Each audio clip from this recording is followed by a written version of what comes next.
A radar signature appears out of nowhere on the digital display. Then suddenly, an explosion rocks the mountainside. The enemy position that had Alpha Squad pinned down for hours just vanished in a cloud of smoke and debris. Staff Sergeant Maria Vasquez crouches behind cover, scanning the ridge through her scope, her voice crackling over the radio. "Command, this is Alpha 6. Someone just eliminated the entire enemy stronghold with surgical precision. Coordinates trace back to grid Delta-7-7 ... That's impossible. That sector has been declared a dead zone for 7 years. Command responds with confusion and disbelief. Alpha 6, confirm your last transmission. Grid Delta-7-7 was the last known position of Lieutenant Sofia Restrepo before she was declared Kia in 2017. There's no way anyone could be operating from that location. Preparing and narrating this type of story took us long efforts and hard work. So if you are enjoying the story, please consider subscribing to our channel. The morning sun cast long shadows across the rugged terrain of the Colombian Andes as Lieutenant Sofia Restrepo adjusted her position on the rocky outcrop. At 26 years old, she possessed an almost supernatural ability to read the landscape, every ridge, every valley, every potential avenue of approach. Her fellow soldiers in the 3rd Special Forces Group called her La Fantasma, the Ghost. Not because she was hard to see, but because she could predict enemy movements with an accuracy that bordered on precognition. Sofia stood barely 5 feet 4 inches tall, with dark hair usually pulled back in a regulation bun and intense brown. Eyes that seemed to catalog every detail of her surroundings automatically. While other soldiers relied heavily on technology and standard operating procedures, Sofia trusted her instincts and an almost mystical connection to the terrain itself.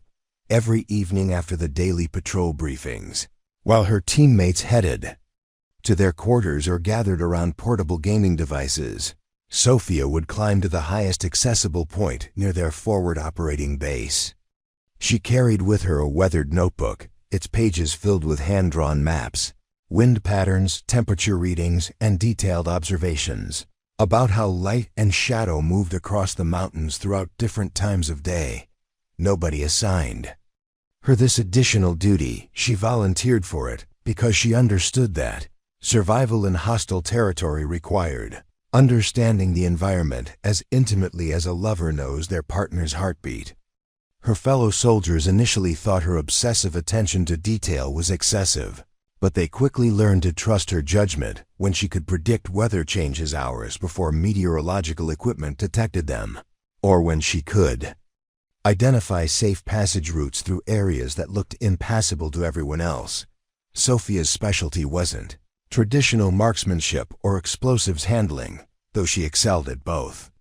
Her unique gift was tactical terrain analysis and what military strategists called battlefield geometry, the ability to visualize three-dimensional combat spaces and predict how forces would move through complex environments. She could look at a mountain valley and immediately identify not just where enemies might position themselves, but how they would retreat, where they would establish secondary positions, and what their supply lines would look like. During training exercises at Fort Bragg, instructors were consistently amazed when Sofia would correctly predict the exact routes opposing forces would take, sometimes down to specific rocks and tree lines that would provide cover during tactical movements. Her equipment reflected her methodical approach to warfare. While other soldiers carried standard issue gear, Sofia had gradually accumulated a collection of specialized tools that most people wouldn't recognize as military equipment. She carried a compact weather station that could measure wind speed, humidity, and barometric pressure. Her backpack contained geological survey instruments that helped her assess soil stability and rock composition. She owned a collection of different colored lenses that allowed her to observe terrain under various lighting conditions, revealing details that were invisible to the naked eye. Most importantly, she carried a modified tablet computer loaded with topographical software that could generate real-time three-dimensional models of any terrain, allowing her to plan complex tactical movements that accounted for factors most soldiers never considered. Sophia's reputation for precision extended beyond her professional duties into every aspect of her daily routine. She woke up every morning at exactly 0500 hours, regardless of her sleep schedule or the previous day's activities. Her personal area was organized with military precision. Every item had a designated location, and she could locate any piece of equipment in complete darkness. She maintained detailed logs of everything: ammunition consumption, equipment wear patterns, physical fitness metrics, even her daily caloric intake and water consumption. Her teammates sometimes joked that Sophia treated life like a complex mathematical equation that could be solved through careful analysis and systematic observation. The bonds Sophia formed with her unit went deeper than typical military camaraderie. Alpha Squad had been deployed together for 18 months, operating in some of the most challenging terrain in South America. They developed an almost telepathic communication system, where subtle hand gestures and brief eye contact could convey complex tactical information without words. Sophia served as the unit's tactical nerve center, while Staff Sergeant Martinez provided leadership and Corporal Johnson handled communications. Sophia's role was to think 3 moves ahead, anticipating problems before they manifested and identifying opportunities that others missed. Her squad mates had learned to watch her face during briefings. When Sophia frowned slightly or tilted her head in a particular way, it meant she'd identified a potential issue that needed immediate attention. Her methodical nature extended to how she approached relationships within the unit. Sophia remembered every personal detail her teammates shared: birthdays, anniversaries, family members' names, favorite foods, childhood stories. She kept mental notes about each soldier's strengths, weaknesses, fears, and motivations, not for manipulation, but because she genuinely cared about their welfare and effectiveness as a team. When Specialist Rodriguez was struggling with homesickness, Sophia quietly arranged for him to receive letters from his family more frequently. When Sergeant Thompson was having equipment malfunctions, Sophia spent her off-duty hours helping him troubleshoot and maintain his gear. She understood that unit cohesion wasn't just about following orders. It was about creating a family bond that would hold strong under the extreme stress of combat operations. During their current deployment to Colombia, Alpha Squad's mission involved disrupting drug trafficking routes that passed through mountainous regions near the Venezuelan border.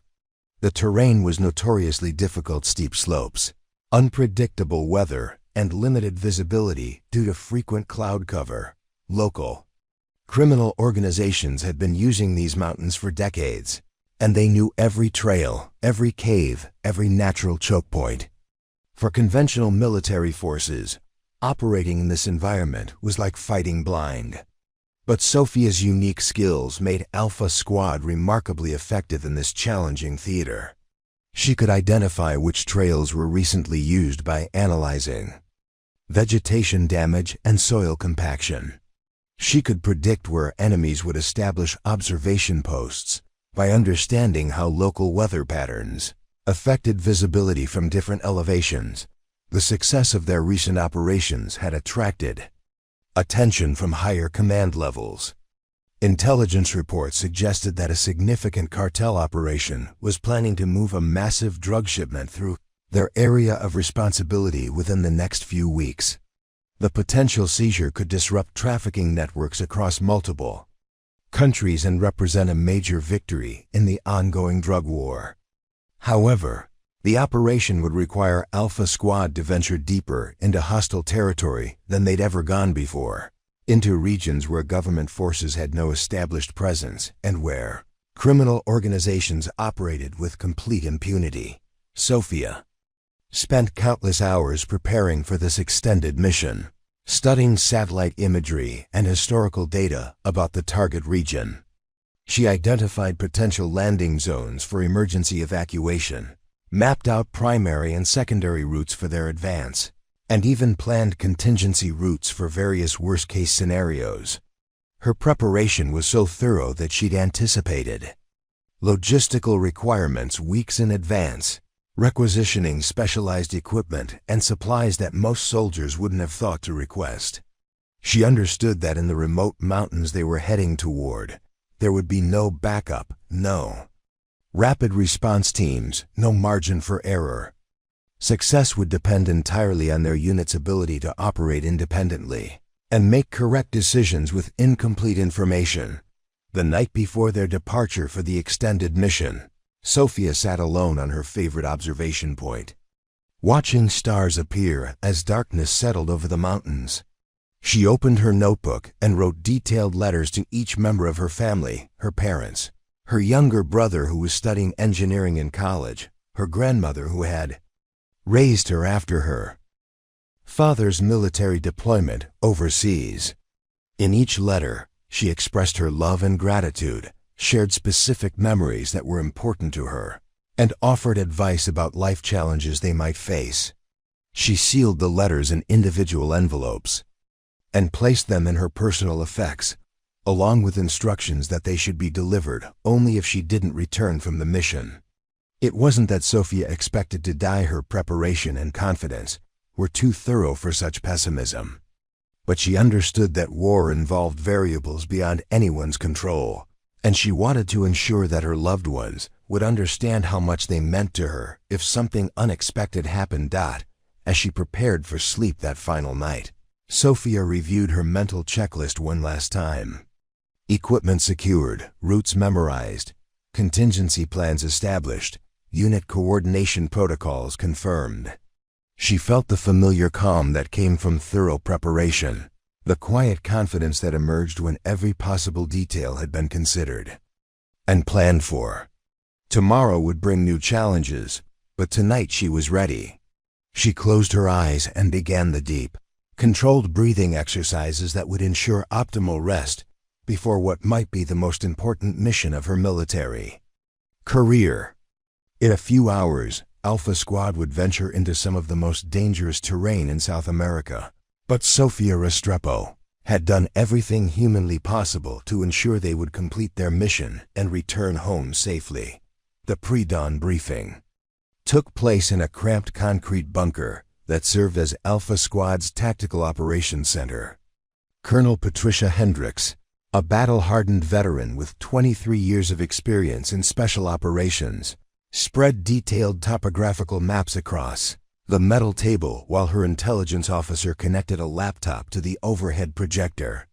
The mission parameters were unlike anything Alpha Squad had encountered during their 18-month deployment. Intelligence indicated that the Hermanos del Valle cartel was planning to move approximately 2 tons of processed cocaine through a remote mountain corridor known locally as El Pasillo de la Muerte, the Corridor of Death. The route had earned its ominous name from decades of accidents, disappearances, and violent confrontations between rival criminal organizations, competing for control of this strategically vital smuggling pathway. Sophia studied the projected satellite imagery with intense concentration, her trained eyes immediately identifying the tactical challenges they would face. The target area lay 67 kilometers southeast of their current position, accessible only through a series of narrow mountain passes that wound through elevations ranging from 2,800 to 4,200 meters above sea level. The terrain was a nightmare of steep ravines, unstable rock formations, and dense cloud forests that could reduce visibility to mere meters within minutes. Weather patterns in the region were notoriously unpredictable. Clear skies could transform into violent thunderstorms with virtually no warning, and temperature variations between day and night often exceeded 30 degrees Celsius. Most concerning from a tactical perspective, the area contained numerous caves and underground passages that local smugglers had been using for generations, creating a 3-dimensional battlefield where enemies could appear from virtually any direction. Colonel Hendricks explained that Alpha Squad would be operating completely independently for the duration of the mission. No backup units would be available, No air support could be guaranteed due to the challenging weather conditions, and emergency extraction would be impossible from most locations within the target area. Their communication equipment would be limited to short-range tactical radios and a single satellite communication device reserved for absolute emergencies. The mission timeline allowed for 7 days maximum any longer, and the cartel would likely alter their plans or choose alternative routes. Intelligence suggested that the smuggling operation involved not just drugs, but also weapons trafficking and potentially human trafficking, making the stakes considerably higher than typical interdiction missions. Sophia raised her hand during the briefing, asking detailed questions about historical weather data, seasonal wildlife migration patterns that might affect their movement, and the geological stability of various route options. Her teammates had learned to pay attention when Sophia asked questions during briefings, because her inquiries often revealed critical factors that others had overlooked. In this case, her research had uncovered information about recent seismic activity in the region, minor earthquakes that could have destabilized rock formations and made certain passages dangerous or impassable. She also identified potential water sources along their planned route, which would be crucial for an extended mission. Where resupply was impossible, the equipment preparation phase revealed the extent of Sophia's methodical approach to military operations. While her teammates packed standard issue gear according to established protocols, Sophia had compiled a customized loadout based on her analysis of the specific challenges they would encounter. She carried additional cold weather clothing, knowing that high-altitude temperatures could drop below freezing even during summer months. Her backpack contained water purification tablets, emergency medical supplies beyond the standard first aid kit, and high-energy food rations selected for their nutritional density and long shelf life. Most notably, she packed several items that weren't standard military equipment: a compact rock climbing kit, a portable weather monitoring station, and a specialized GPS unit capable of functioning in areas where satellite coverage was limited. Staff Sergeant Roberto Martinez, Alpha Squad's team leader, conducted individual equipment inspections with characteristic thoroughness. Martinez was a decorated veteran with multiple combat deployments, and his leadership style balanced military discipline with genuine concern for his soldiers' welfare. When he reached Sophia's equipment, he spent extra time examining her specialized gear, asking questions about how each item would contribute to mission success. Sophia explained her reasoning for every piece of equipment, describing specific scenarios where each item might prove crucial. Martinez nodded approvingly as she demonstrated the functionality of her custom gear, recognizing that Sophia's attention to detail often meant the difference between mission success and catastrophic failure. The team's final preparation involved rehearsing communication protocols and emergency procedures. Each member of Alpha Squad had specialized responsibilities that complemented the others' capabilities. Corporal David Johnson served as their communications specialist, responsible for maintaining contact with command and coordinating any necessary external support.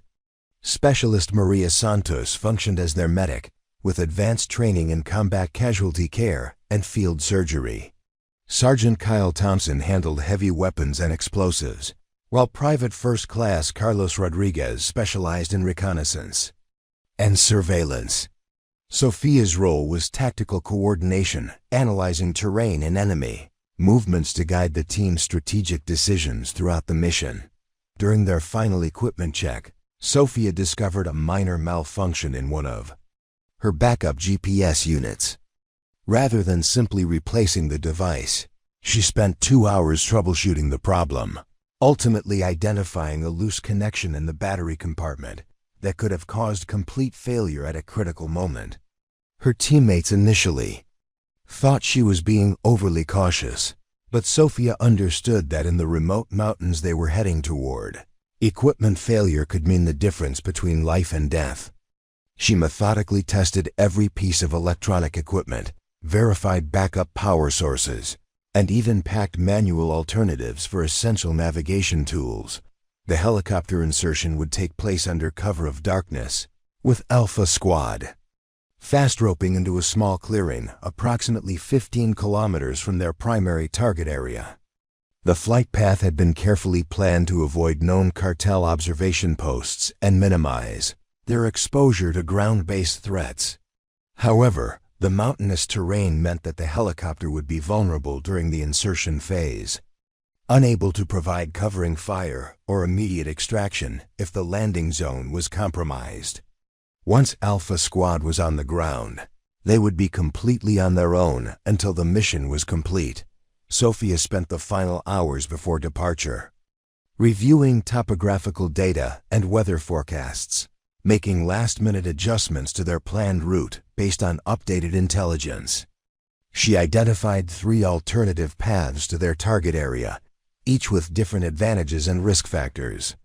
Her primary route offered the fastest approach but required crossing several exposed ridgelines where they could be spotted by enemy observation posts. The secondary route was more concealed but would take significantly longer and require technical climbing skills that not all team members possessed. The tertiary route offered the best concealment but passed through areas where recent geological surveys had identified potential landslide risks. As evening approached, Alpha Squad gathered for their final briefing and equipment distribution. Each team member received detailed maps with Sophia's annotations showing primary and alternate routes, potential hazard areas, water sources, and emergency rally points. Sophia had also prepared individual navigation cards for each soldier, containing essential information specific to their role and responsibility. During the mission, these cards included radio frequencies, grid coordinates for key locations, and step-by-step procedures for various emergency scenarios. Her teammates had learned to trust Sophia's preparation implicitly, knowing that her thoroughness had saved their lives on multiple previous occasions. The pre-mission ritual that Alpha Squad had developed over their 18 months together was both practical and psychological. Each team member performed final inspections of their personal equipment while sharing stories, jokes, and encouragement with their teammates. This informal gathering served to relieve pre-mission tension while reinforcing the bonds of trust and loyalty that made them effective as a unit. Sophia participated in these conversations, but part of her attention remained focused on mental rehearsal of the challenges they would face in the coming days. She visualized different scenarios, mentally practiced navigation procedures, and reviewed contingency plans for various potential complications. Colonel Hendricks arrived for the final send-off, emphasizing the importance of their mission and expressing confidence in Alpha Squad's capabilities. She reminded them that their actions over the next week could significantly impact drug trafficking operations across multiple countries, potentially saving countless lives by disrupting the flow of narcotics and weapons through this critical corridor. The colonel also stressed the importance of operational security, reminding the team that cartel intelligence networks were sophisticated and well-funded, capable of detecting government operations through various means. Any compromise of their mission could result not only in failure to achieve their objectives, but also in immediate and lethal retaliation against the team. As darkness fell over the Colombian mountains, Alpha Squad conducted their final communications. Check-in prepared for helicopter transport to the insertion point. Sophia took a moment to study the star patterns visible above their base, using her knowledge of celestial navigation as a backup to electronic systems. She had memorized the positions of key constellations for this time of year and geographic location, information that could prove vital if their electronic navigation equipment failed. Her teammates sometimes teased her about these seemingly old-fashioned skills, but Sophia understood that technology could fail when you needed it most, and redundant capabilities often determined who survived dangerous missions and who didn't. Return home. The helicopter engines began their warm-up sequence, filling the night air with the distinctive sound that every soldier associated with the beginning of dangerous operations. Alpha Squad performed their final equipment checks, verified radio communications, and prepared mentally for insertion into some of the most hostile terrain in South America. Sophia felt the familiar combination of nervousness and excitement that preceded challenging missions, but her confidence remained strong. They had prepared thoroughly, planned for every contingency she could imagine, and trained together until they functioned as a seamless unit. Whatever challenges awaited them in the mountains ahead, Alpha Squad was ready to face them together. The insertion went flawlessly. Alpha Squad fast-roped from the UH-60 Black Hawk into a moonlit clearing at 0347 hours, their boots hitting Colombian soil with practiced silence. The helicopter disappeared into the darkness within 30 seconds, leaving them alone in territory that hadn't seen government forces in over 3 years. Sophia immediately began her environmental assessment, noting wind patterns, ambient noise levels, and the distinctive smell of the high-altitude cloud forest that surrounded their landing zone. The air was thin at 3,200 meters elevation, and each breath required conscious effort as their bodies adjusted to the reduced oxygen levels. Temperature readings on Sophia's portable weather station showed 12 degrees Celsius cold, enough to require additional layers, but warm enough to maintain dexterity for handling weapons and equipment. Within minutes of landing, Alpha Squad had established a defensive perimeter and begun their tactical movement toward the target area. Sophia took point position, using her terrain analysis skills to guide the team through a landscape that seemed designed to kill unwary travelers. The path she had selected during planning proved even more challenging in reality. Loose scree slopes that could trigger rock slides, hidden crevasses obscured by low-hanging vegetation, and creek beds that had been transformed into torrents by recent mountain rainfall. Every step required careful consideration, and Sophia found herself constantly recalculating their route, based on conditions that satellite imagery couldn't have revealed. Their first major test came during the pre-dawn hours as they attempted to cross a steep ravine that blocked their progress toward the primary surveillance position. Sophia's advanced reconnaissance revealed that the wooden bridge marked on their maps had been destroyed, probably years earlier, leaving only rusted cables and rotting support posts. The ravine was approximately 40 meters wide and 60 meters deep, with vertical rock walls that made climbing down and back up extremely dangerous. However, Sophia had anticipated this possibility and had packed the specialized climbing equipment necessary for an improvised rope bridge. Working with Sergeant Thompson, she established anchor points using military-grade pitons and climbing hardware, then rigged a zip-line system that would allow the team to cross safely while maintaining their equipment and tactical capabilities. The crossing operation took nearly 2 hours and required each team member to make multiple trips, first with essential equipment, then with their personal gear and weapons.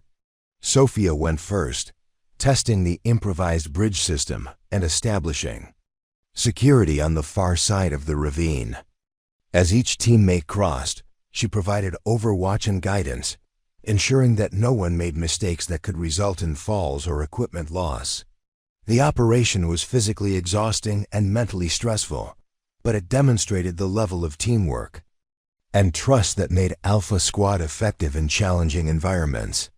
By the time all personnel and equipment had been moved across the ravine, they were running behind schedule, but they had proven they could overcome unexpected obstacles through improvisation and cooperation. Sophia's navigation skills became increasingly critical as they moved deeper into the target area. The terrain was a maze of interconnected valleys, ridgelines, and plateau areas that looked similar from ground level, but could lead to completely different destinations. GPS readings were intermittent due to the mountainous terrain and frequent cloud cover, forcing Sophia to rely on traditional navigation techniques combined with her specialized knowledge of topographical features. She used a combination of compass bearings, altimeter readings, and landmark identification to maintain their course, constantly cross-referencing her observations with the detailed maps she had studied during mission preparation. The team's first glimpse of enemy activity came on their second day in the field. While conducting surveillance from a concealed observation post on a rocky outcrop, Corporal Johnson's specialized optics detected movement in a valley approximately 2 kilometers to the southeast.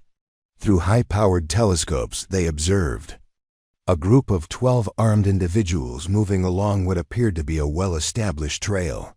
The individuals were carrying heavy packs and assault rifles, and their movement patterns indicated military-style training and discipline. Sophia studied their route carefully, noting how they navigated the terrain and identifying the tactics they used to maintain security while moving through potentially hostile territory. This observation provided Alpha Squad with their first concrete intelligence about cartel operations in the area. Sophia documented the enemy group's movement patterns, estimated their equipment load and capabilities, and identified the trail system they were using. Her analysis revealed that the observed group was probably a security element for a larger operation, positioned to provide early warning and protection for the main smuggling convoy. The timing of their movement suggested that the primary drug shipment was probably scheduled to pass through the area within the next 48 to 72 hours, confirming the intelligence estimates that had prompted this mission. Over the following 2 days, Alpha Squad established a series of concealed observation posts that provided overlapping coverage of the suspected smuggling corridor. Sophia's terrain analysis proved invaluable in selecting positions that offered excellent visibility while remaining virtually invisible to anyone moving through the valley below. Each observation post was carefully camouflaged using natural materials and positioned to take advantage of shadows, vegetation, and rock formations that would break up the human silhouette. The team rotated between positions on a schedule that Sophia had calculated to minimize their exposure while maintaining continuous surveillance of all likely approach routes. The physical demands of their mission were severe. High-altitude operations required significantly more calories than normal activity, but their food supplies were limited to what they could carry. Water was another constant concern, while Sophia had identified several natural sources during her planning. Accessing them required dangerous movement that could compromise their concealed positions. The team was forced to carefully ration their water consumption while maintaining the hydration levels necessary for peak physical and mental performance.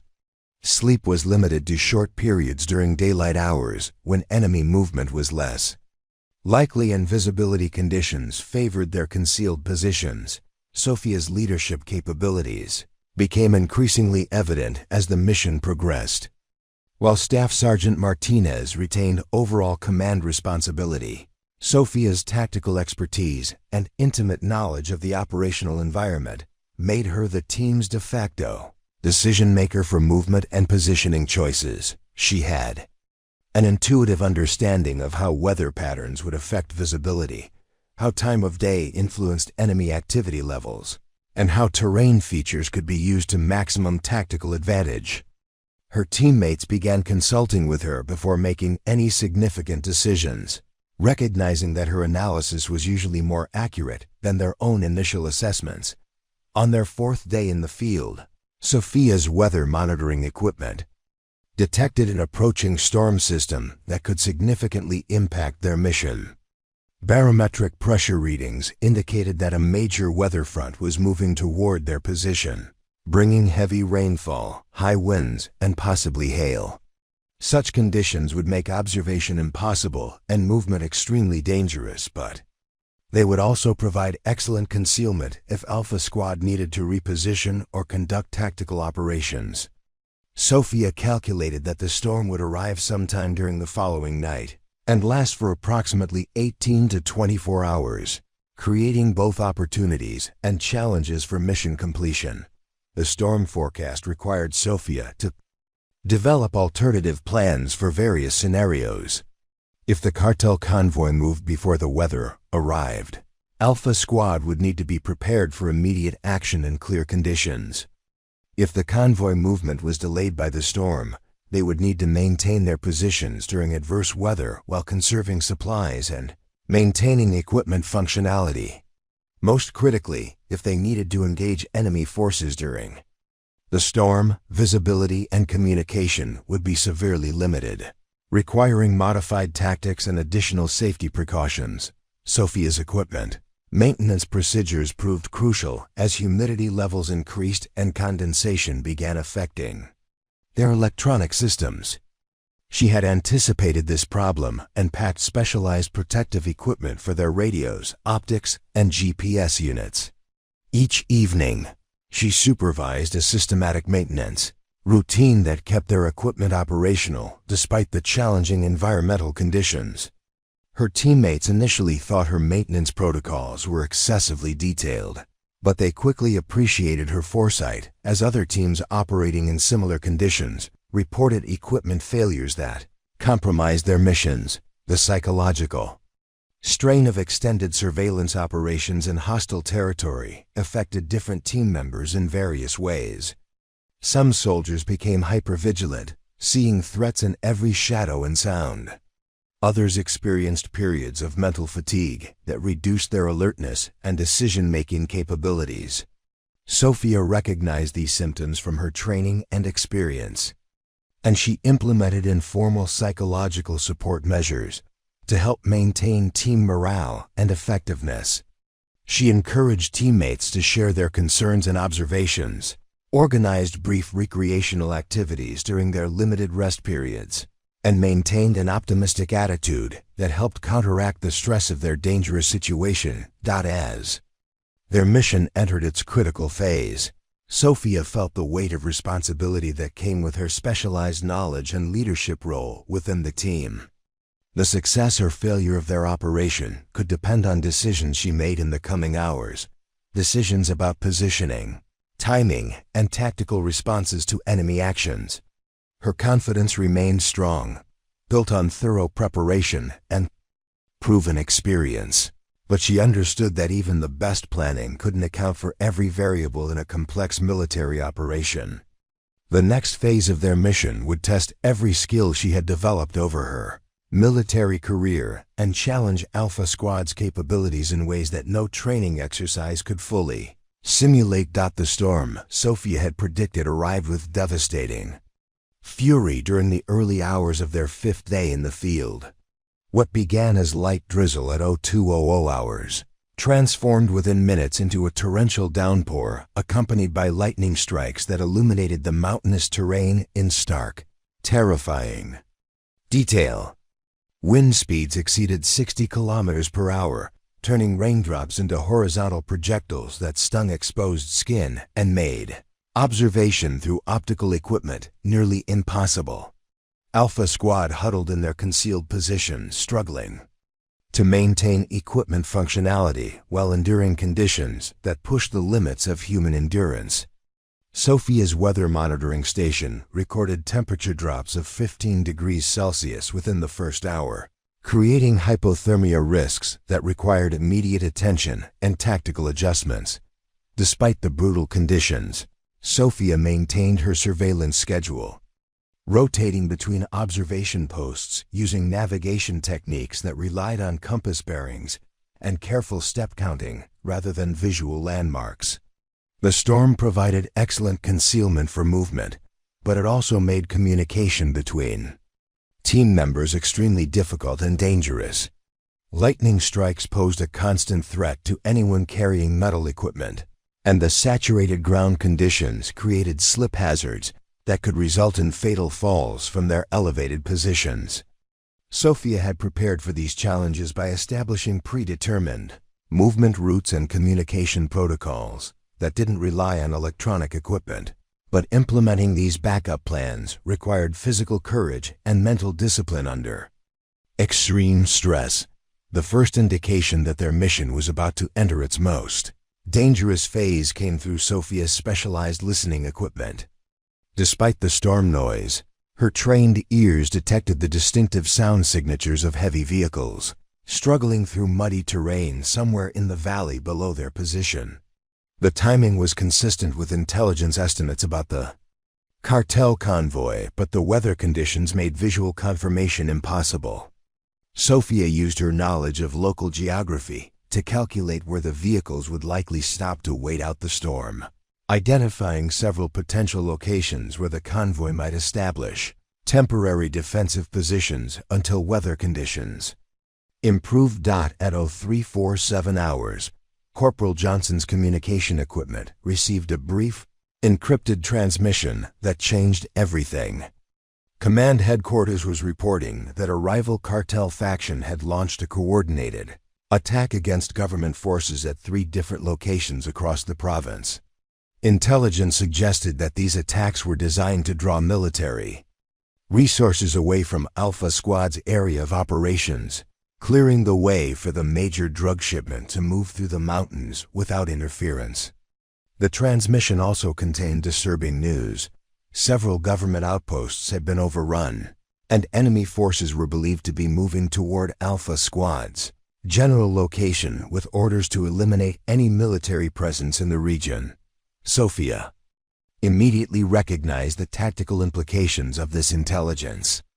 Alpha Squad was no longer conducting a simple surveillance and interdiction mission. They were now isolated in hostile territory with significant enemy forces actively hunting them. Their extraction helicopter would not be able to reach them until weather conditions improved, which could be another 18 to 24 hours. Meanwhile, they were facing the prospect of being caught between the original cartel convoy. They had been sent to intercept and additional enemy forces specifically tasked with eliminating their unit. The situation had transformed from challenging to potentially catastrophic within a matter of minutes. The team's emergency rally point was a small cave system that Sophia had identified during her initial reconnaissance. The caves provided shelter from the storm and defensive advantages against ground assault, but they also represented a potential trap if enemy forces discovered their location. Sophia made the tactical decision to move the team to this position immediately, despite the risks involved in movement during the storm. She calculated that the dangers of remaining in their exposed observation posts outweighed the hazards of relocating under adverse weather conditions, especially given the new intelligence about enemy search operations. Moving through the storm-lashed mountains required every survival skill that Alpha Squad had developed during their deployment. Sophia led the movement using a rope system that kept the team connected while allowing individual navigation through treacherous terrain. Each step had to be tested carefully to avoid loose rocks or hidden obstacles that could cause falls or injuries. The noise of the storm provided acoustic concealment, but it also made it impossible to hear approaching threats or communicate warnings about immediate dangers. Progress was measured in meters rather than kilometers, with frequent stops to verify their position and ensure that all team members remained together and functional. Upon reaching the cave system, Sophia immediately began establishing defensive positions and communication procedures adapted to their new tactical situation. The caves provided natural protection against small arms fire and artillery, but they also limited visibility and restricted movement options. Sophia positioned team members to provide overlapping fields of fire covering all likely approach routes, while maintaining the ability to communicate through hand signals and predetermined codes. She also established emergency protocols for various scenarios, including procedures for breaking contact if their position was discovered and rally points for regrouping if the team became separated during combat operations. The psychological pressure of their deteriorating situation affected different team members in various ways.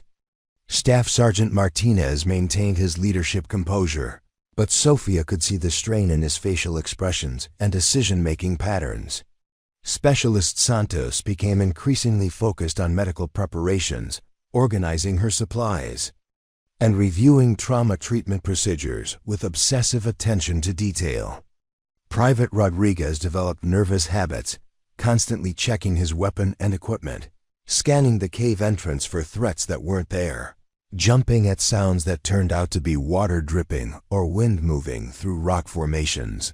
Sofia understood that maintaining team morale and cohesion would be critical for their survival. She organized her teammates into rotating watch schedules that balanced security requirements with the need for rest and equipment maintenance. During their brief rest periods, she encouraged conversation and shared meals, maintaining the informal bonds that had made Alpha Squad effective as a unit. However, she also began mentally preparing for worst-case scenarios, reviewing procedures for destroying sensitive equipment, coordinating emergency extraction requests, and fighting delaying actions against superior enemy forces. As dawn approached. On their fifth day, the storm began to subside, but the tactical situation continued to deteriorate. Johnson's radio equipment intercepted multiple transmissions, indicating that enemy forces were conducting systematic searches of the mountain region using coordinated sweep patterns. The transmissions were in Spanish mixed with local indigenous dialects, suggesting that the cartel forces included fighters with intimate knowledge of the local terrain and culture.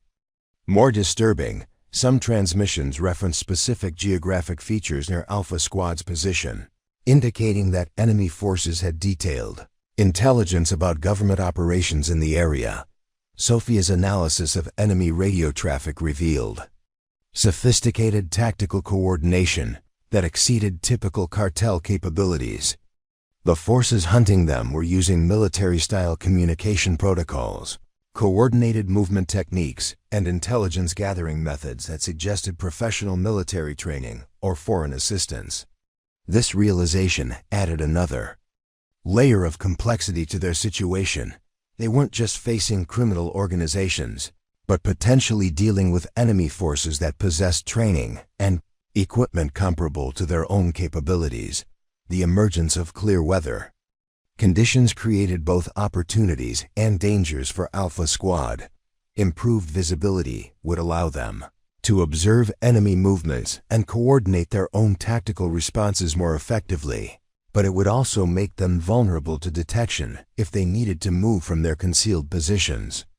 Sofia used the first clear daylight hours to conduct careful reconnaissance of their immediate area, identifying potential escape routes, defensive positions, and rally points that could be used if their current location was compromised. Through her binoculars, Sofia observed disturbing evidence of the enemy search operation. Smoke columns were visible from several locations where buildings or vegetation had been burned, suggesting that enemy forces were systematically destroying anything that could provide shelter or concealment for government troops. Aircraft contrails indicated that the cartel forces had access to aviation assets, probably helicopters equipped with thermal imaging equipment that could detect human heat signatures even through moderate concealment. The scope and sophistication of the enemy operation far exceeded what Alpha Squad had been prepared to encounter. At 11:47 hours, their situation reached a critical turning point. Sergeant Thompson, who was monitoring their northern approach route, reported movement consistent with a large enemy force advancing toward their general area. Through long-range optics, he counted at least 20 armed individuals moving in tactical formation, equipped with heavy weapons including what appeared to be crew-served machine guns and rocket-propelled grenade launchers. The force was still several kilometers away, but their movement pattern indicated systematic area searching rather than random patrol activity. Sofia realized that Alpha Squad faced an impossible tactical situation. They were outnumbered at least 3-1 by enemy forces with superior equipment and intimate knowledge of local terrain. Weather conditions prevented helicopter extraction, and their communication equipment couldn't reliably reach command headquarters to request immediate assistance. Their mission had failed catastrophically, and now their primary objective was survival rather than mission accomplishment. The specialized skills and thorough preparation that had made Sofia invaluable during the planning phase would now be tested under the most extreme circumstances of her military career. The enemy forces were systematically closing in on their position, using search patterns that would inevitably lead to the cave system where Alpha Squad had taken shelter. Sophia estimated that they had perhaps 6 hours before enemy forces reached their immediate area, and possibly less time if the attackers had access to tracking technology or local intelligence assets. Every decision made in the next few minutes could determine whether Alpha Squad would survive long enough to be rescued, or whether they would join the growing list of government forces who had disappeared in these mountains without a trace. At 14:30 hours on their 5th day, Alpha Squad's desperate situation reached its breaking point. The enemy search pattern had tightened into a noose around their cave system, with hostile forces now visible through binoculars on 3 different ridgelines. Sophia watched through her scope as cartel fighters established observation posts that would soon command clear lines of sight into their defensive positions. Staff Sergeant Martinez gathered the team for what everyone understood might be their final tactical briefing. His voice remained steady despite the circumstances as he outlined their limited options: attempt to break contact and evade through terrain that offered minimal concealment, establish a defensive position and fight until ammunition was exhausted, or surrender and hope for treatment as prisoners of war rather than immediate execution. Sophia studied her maps one final time, searching for alternatives that might have been overlooked during their increasingly desperate situation. The topographical features that had initially provided concealment were now becoming tactical disadvantages as enemy forces gained elevated positions around their location. She calculated distances, ammunition supplies, and the physical capabilities of her exhausted teammates, running through scenarios that invariably ended with Alpha Squad being overwhelmed by superior numbers. The mathematical precision that had made her such an effective tactical planner now served only to confirm the hopelessness of their situation with cruel accuracy. Corporal Johnson attempted to establish communication with command headquarters, using every available frequency and transmission method, but atmospheric conditions and enemy electronic warfare capabilities prevented any meaningful contact with friendly forces. His repeated emergency broadcasts disappeared into static, creating an isolation that was both physical and psychological. Alpha Squad had trained for independent operations, but the current situation exceeded all parameters they had prepared for during their extensive preparation. They were facing annihilation without the possibility of calling for assistance, or even reporting their final status to higher command. The enemy forces demonstrated tactical sophistication that continued to exceed Sophia's initial assessments. Rather than conducting a direct assault that would risk casualties among their own forces, the cartel fighters were implementing a siege strategy designed to force Alpha Squad into making desperate moves that would expose them to concentrated fire. Observation posts were being established with overlapping fields of fire, cutting off escape routes while maintaining safe distances. That minimized the effectiveness of Alpha Squad's limited heavy weapons. Sophia recognized the professional military training evident in these tactics, confirming her suspicion that they were facing more than typical criminal organizations. Private Rodriguez suffered a psychological break during the late afternoon hours, triggered by the combination of physical exhaustion, malnutrition, and the stress of facing seemingly certain death.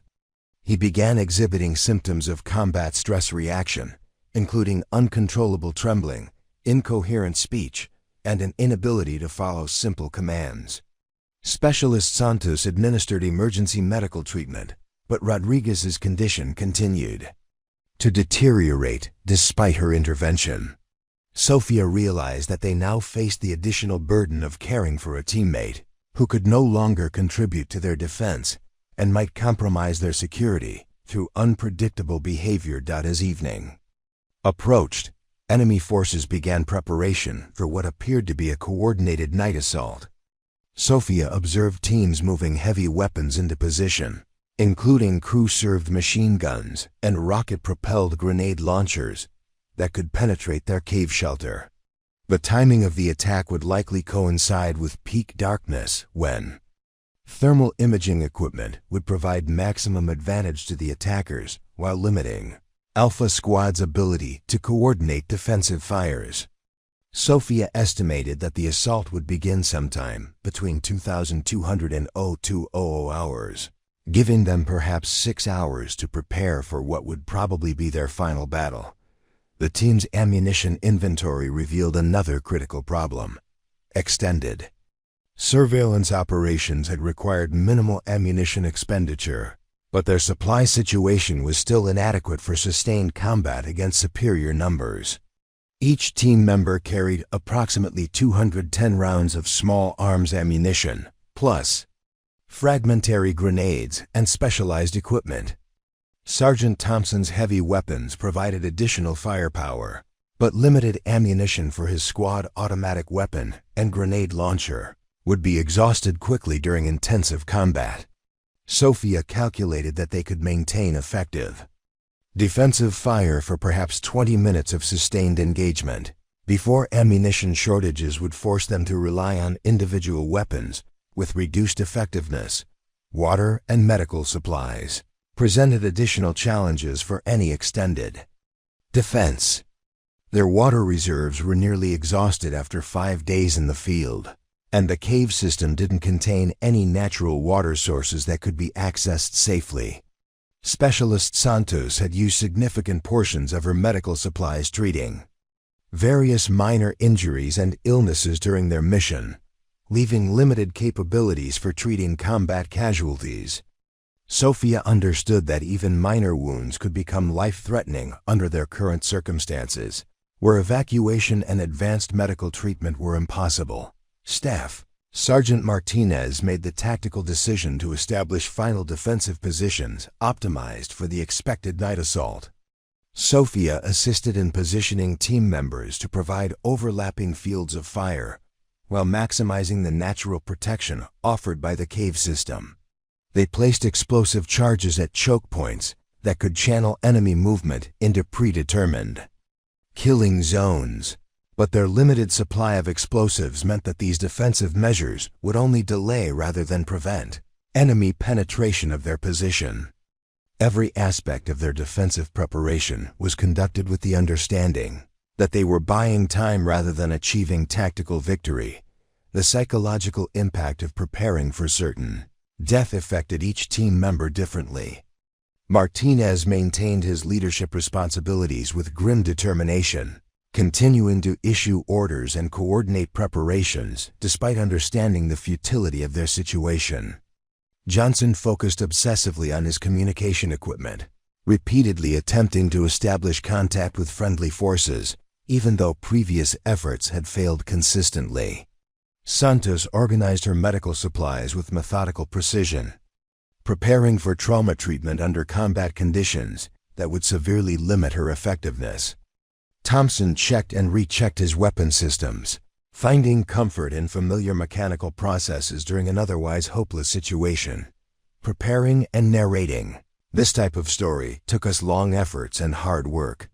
So if you are enjoying the story, please consider subscribing to our channel. Sophia used the remaining daylight hours to write final letters to her family members, following the same systematic approach that had characterized her military service. She wrote to her parents, expressing gratitude for their support and love throughout her life, sharing specific memories that held particular meaning, and offering forgiveness for any conflicts or misunderstandings that had occurred during her childhood and adolescence. Her letter to her younger brother contained advice about life decisions he would face in coming years, encouragement to pursue his engineering studies, and requests that he take care of their aging parents. The letter to her grandmother was filled with appreciation for the values and strength that had shaped Sophia's character, along with promises that she had tried to live according to the principles her grandmother had taught her. As darkness began to settle over the mountains, Sophia experienced a profound sense of calm that surprised her with its intensity. The fear and anxiety that had plagued her throughout the day gradually faded, replaced by a quiet acceptance of circumstances beyond her control. She had done everything possible to prepare her team for survival, had used every skill and resource available to maximize their chances, and had served with honor according to the highest standards of her profession. The outcome was no longer within her influence, but she felt peace knowing that she had given everything she had to give in service of her teammates and her mission. The first enemy probe began at 2,147 hours, with small groups of cartel fighters, testing Alpha Squad's defensive positions and response capabilities. Sophia coordinated the team's response to these probing attacks, directing precise fire that drove off the enemy scouts, while conserving ammunition for the main assault that would inevitably follow. The probes revealed that enemy forces had night vision equipment and were using sophisticated tactics to minimize their exposure while gathering intelligence about Alpha Squad's defensive capabilities. Each probe brought the enemy closer to understanding exactly how to conduct their final assault with minimal risk to their own forces. At 2,334 hours, the main assault began with a coordinated barrage of rocket-propelled grenades and automatic weapons fire that shattered the relative quiet of the mountain night. The cave system provided protection against direct hits, but concussive effects and flying rock fragments created immediate casualties among Alpha Squad's already depleted personnel. Sophia coordinated return fire while treating a shrapnel wound in her left shoulder that reduced her combat effectiveness, but didn't prevent her from continuing to fight.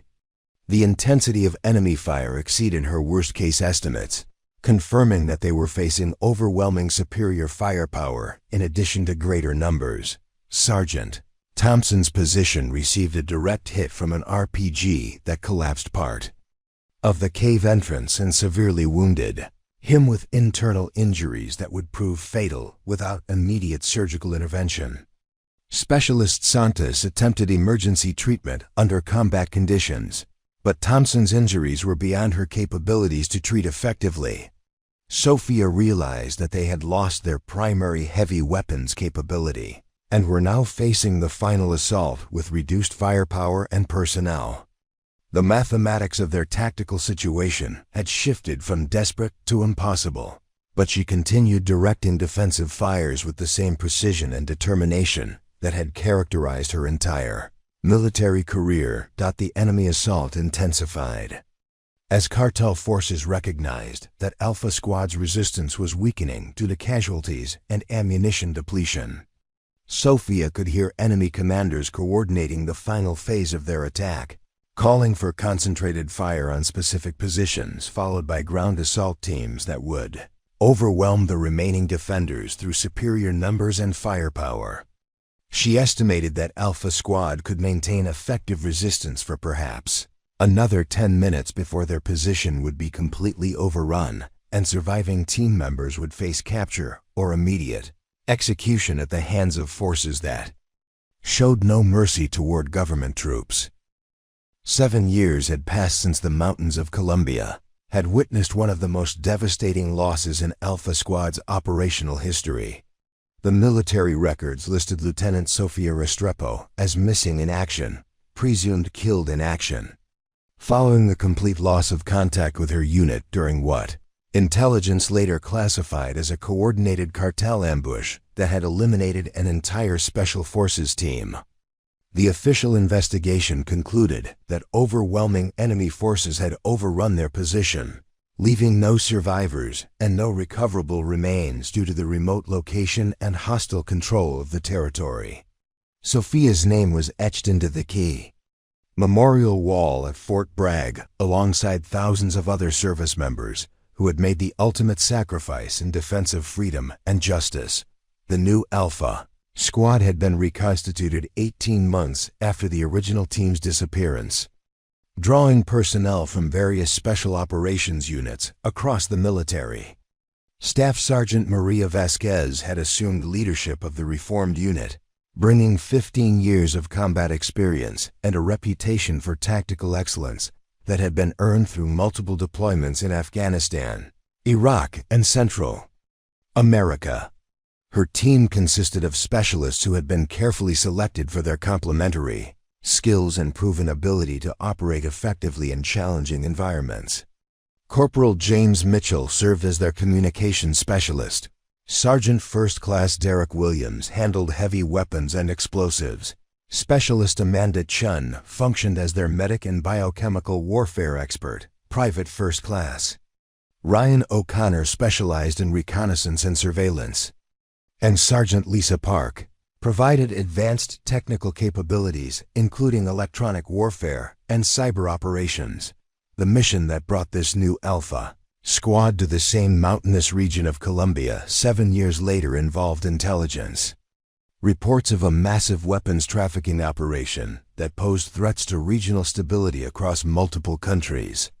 Satellite surveillance had detected unusual activity in the remote valley system where the original Alpha Squad had disappeared, including construction of permanent facilities and movement patterns consistent with large-scale smuggling operations. The cartel organizations operating in this area had evolved significantly during the intervening years, developing sophisticated networks that combined traditional drug trafficking with weapons smuggling, human trafficking, and money laundering. Operations that generated billions of dollars in illegal revenue annually. Intelligence briefings revealed that the target area had become a virtually autonomous zone where government forces exercised no effective control and cartel organizations operated with complete impunity. The terrain advantages that had made the region attractive to smugglers had been enhanced through construction of roads, bridges, and communication facilities that enabled rapid movement of personnel and contraband through previously inaccessible areas.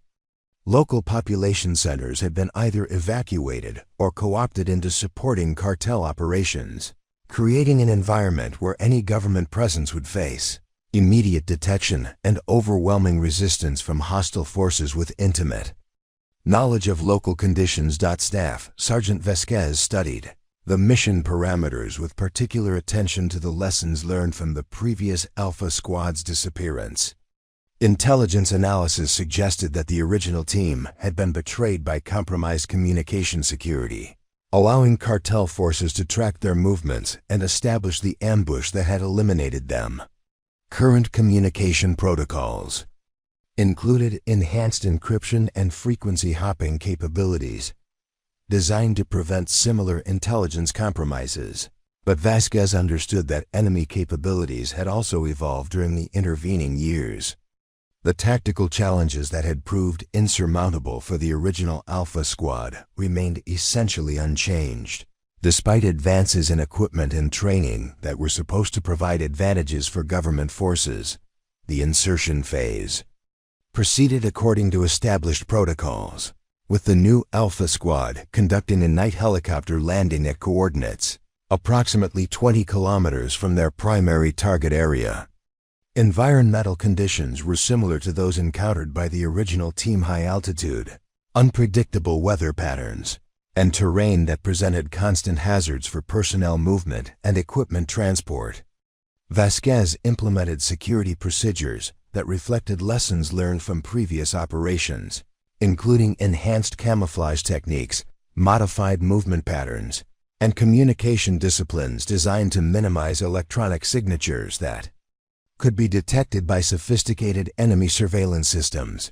During their approach to the target area, Specialist Chun's advanced sensor equipment detected anomalous readings that didn't correspond to any known natural or technological phenomena. Electronic signatures suggested the presence of monitoring devices that were more sophisticated than typical cartel equipment, indicating possible foreign involvement in the trafficking operations or access to military-grade technology through black market sources. These discoveries confirmed intelligence assessments that the enemy forces operating in this region possessed capabilities that exceeded those of traditional criminal organizations, requiring enhanced tactical precautions and modified operational procedures. Sergeant Park's cyber warfare equipment revealed that enemy forces were operating an extensive electronic surveillance network that covered most of the Valley system where Alpha Squad was conducting their mission.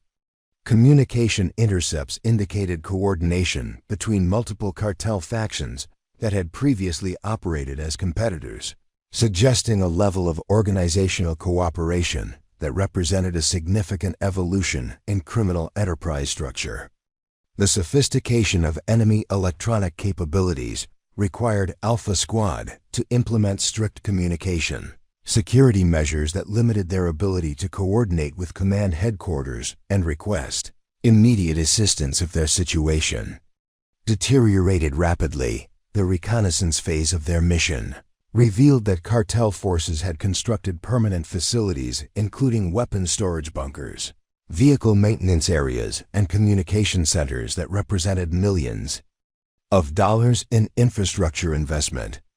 Aerial surveillance conducted through unmanned systems showed defensive preparations that included crew-served weapons emplacements, vehicle barriers, and observation posts positioned to provide early warning and coordinated fires against any government forces attempting to operate in the area. The scope and sophistication of these defensive measures indicated that cartel organizations were prepared to defend their territory against sustained military operations rather than simply evading government forces through mobility and concealment. Private O'Connor's surveillance activities documented trafficking operations that exceeded intelligence estimates in both volume and frequency. Convoys consisting of dozens of vehicles moved through the Valley system on regular schedules, carrying loads that appeared to include not only traditional narcotics, but also heavy weapons, advanced technology, and personnel who appeared to be military advisors or mercenaries rather than typical criminal operatives. The economic value of these operations probably exceeded the gross domestic product of several small nations, providing cartel organizations with resources that could support military capabilities comparable to those of legitimate government forces. Alpha Squad's mission parameters required them to gather detailed intelligence about trafficking operations, while avoiding detection by security forces that had grown increasingly sophisticated since the original team's elimination. Staff Sergeant Vasquez implemented observation schedules and movement patterns designed to maximize intelligence collection while minimizing exposure to enemy surveillance systems. However, the operational environment had changed significantly during the 7 years since the previous mission, with improvements in enemy capabilities that made detection increasingly likely despite enhanced tactical precautions implemented by the current team.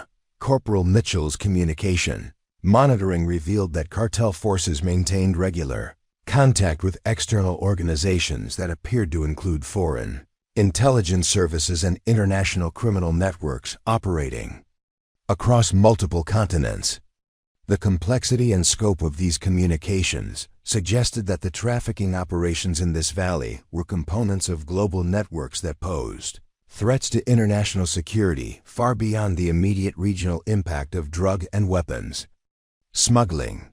Intelligence gathered during the mission indicated that Alpha Squad had uncovered criminal enterprise activities that represented national security threats requiring immediate attention from senior government officials and international law enforcement agencies. Weather conditions began deteriorating on Alpha Squad's third day in the field, with atmospheric disturbances that interfered with their satellite communication equipment and reduced visibility for optical surveillance systems. Sergeant Williams' meteorological monitoring indicated that a major storm system was approaching the target area, bringing conditions similar to those that had complicated the original Alpha Squad's mission 7 years earlier. The timing of the weather deterioration created tactical challenges that required immediate decisions about mission continuation versus extraction before conditions became too dangerous for helicopter operations. Staff Sergeant Vasquez faced strategic decisions similar to those that had confronted the original Alpha Squad leadership during their final mission in this area. Intelligence requirements demanded extended surveillance of trafficking operations, but weather conditions and growing enemy security activities increased risks to unacceptable levels. Communication with command headquarters became increasingly difficult as atmospheric conditions interfered with electronic systems, creating isolation that replicated the circumstances that had preceded the original team's disappearance. The parallels between current conditions and historical events were disturbing enough to require careful consideration of extraction options. Before the tactical situation deteriorated beyond recovery, Specialist Chen's medical monitoring revealed that high-altitude operations were creating physiological stress among team members that could compromise their effectiveness during extended operations. Reduced oxygen levels, extreme temperature variations, and physical demands of movement through challenging terrain were contributing to fatigue levels that could impair judgment and reaction times during critical situations. The accumulating effects of environmental stress were creating vulnerabilities that enemy forces could exploit if they detected Alpha Squad's presence and initiated contact under disadvantageous conditions. The intelligence picture that emerged from Alpha Squad's surveillance activities painted a troubling portrait of criminal organizations that had evolved into quasi-governmental entities capable of challenging legitimate authority across multiple countries. The weapons trafficking operations they observed included military equipment that could enable terrorist organizations or hostile governments to conduct operations against civilian populations and democratic institutions. The scope and sophistication of these criminal enterprises represented threats to international stability that required immediate and decisive responses from military and law enforcement agencies worldwide. Alpha Squad's fourth day in the field brought the first indications that their presence had been detected by enemy security forces. Sergeant Park's electronic warfare equipment intercepted communications, indicating increased patrol activities and modifications to enemy surveillance, patterns that suggested systematic searches for government operatives. The tactical situation was beginning to replicate the circumstances that had led to the original Alpha Squad's elimination, creating urgency around intelligence collection and extraction planning that could prevent history from repeating itself. In this remote and dangerous valley system, the crisis erupted at 15:23 hours on Alpha Squad's fourth day when enemy forces initiated a coordinated assault that trapped the team in an exposed valley position with no viable escape routes. Intelligence had underestimated both the speed and sophistication of cartel response capabilities, as hostile forces implemented a pincer movement that cut off Alpha Squad's planned withdrawal routes while establishing overlapping fields of fire from elevated positions on 3 separate ridgelines.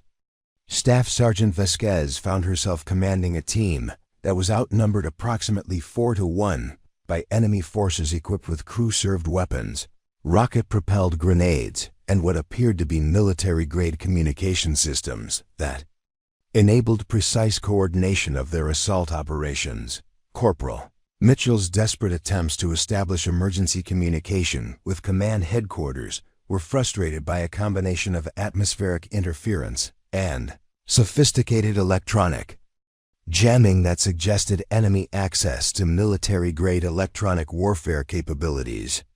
His encrypted radio transmissions disappeared into static.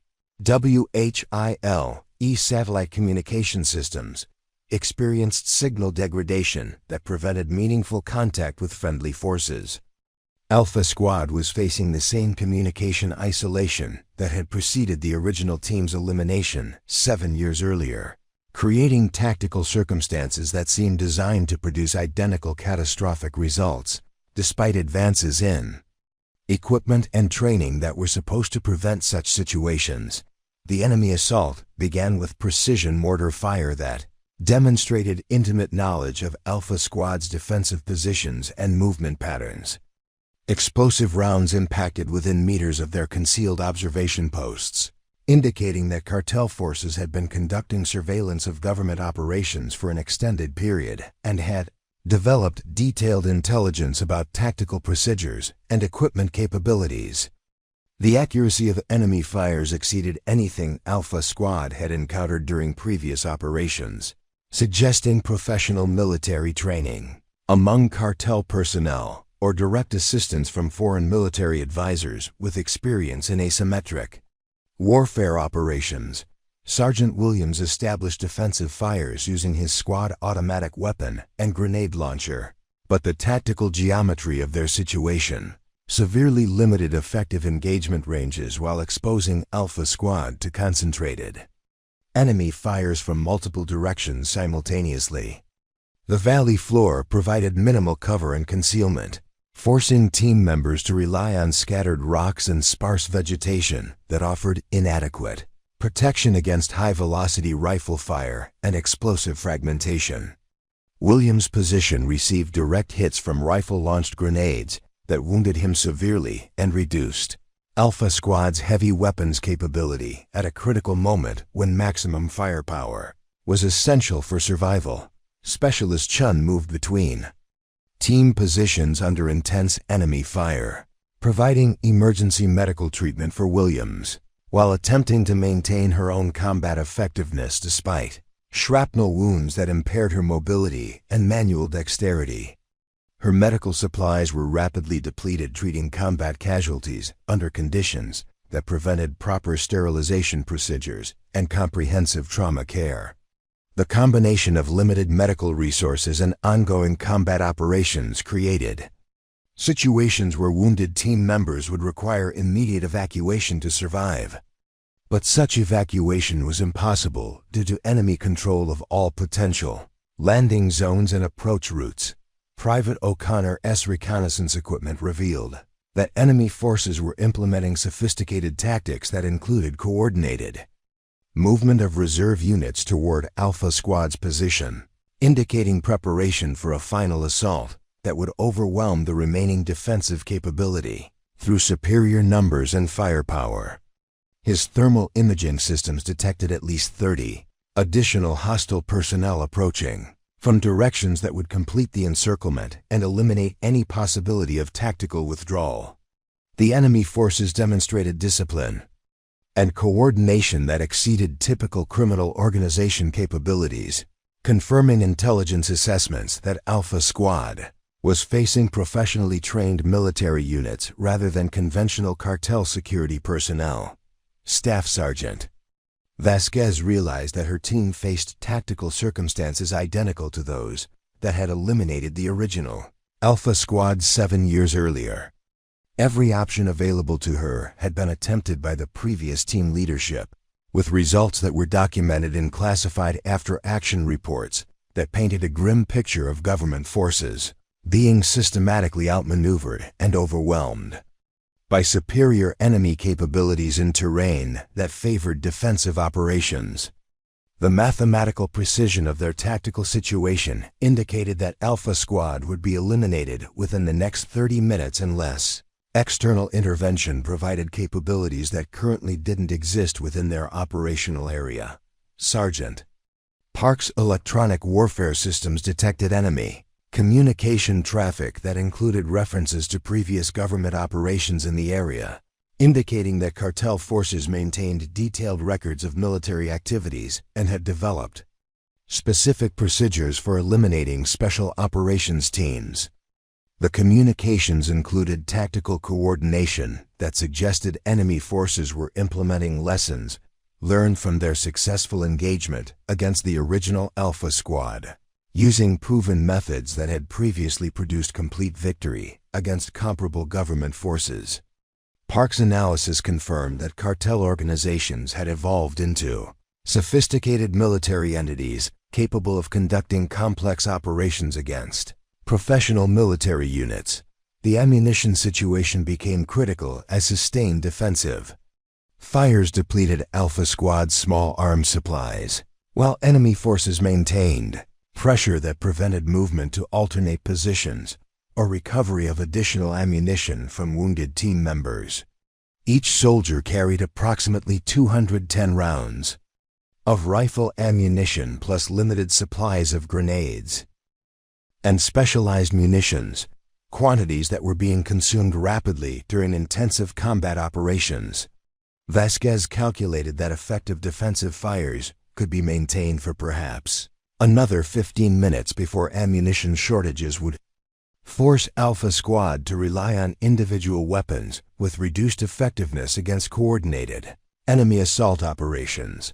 Weather conditions complicated the tactical situation. As afternoon, thunderstorms began generating atmospheric disturbances that interfered with both friendly and enemy electronic systems, while reducing visibility for optical engagement systems. Lightning strikes posed additional threats to personnel carrying metal equipment, while increasing wind speeds affected trajectory calculations for long-range precision fires. The approaching storm system promised to provide concealment for movement operations, but it would also reduce Alpha Squad's ability to coordinate defensive fires and maintain visual contact between team positions during critical phases of the enemy assault. Enemy forces demonstrated tactical patience that indicated professional military training and confidence in their ability to maintain tactical pressure without suffering unnecessary casualties among their own personnel.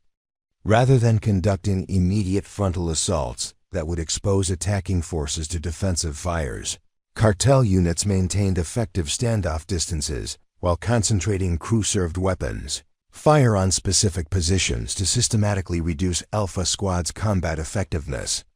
The enemy approach reflected sophisticated understanding of small unit tactics and fire coordination procedures that required extensive training and experience to implement effectively. Private O'Connor suffered severe wounds from enemy sniper fire that penetrated his body armor and caused massive internal bleeding that would prove fatal without immediate surgical intervention.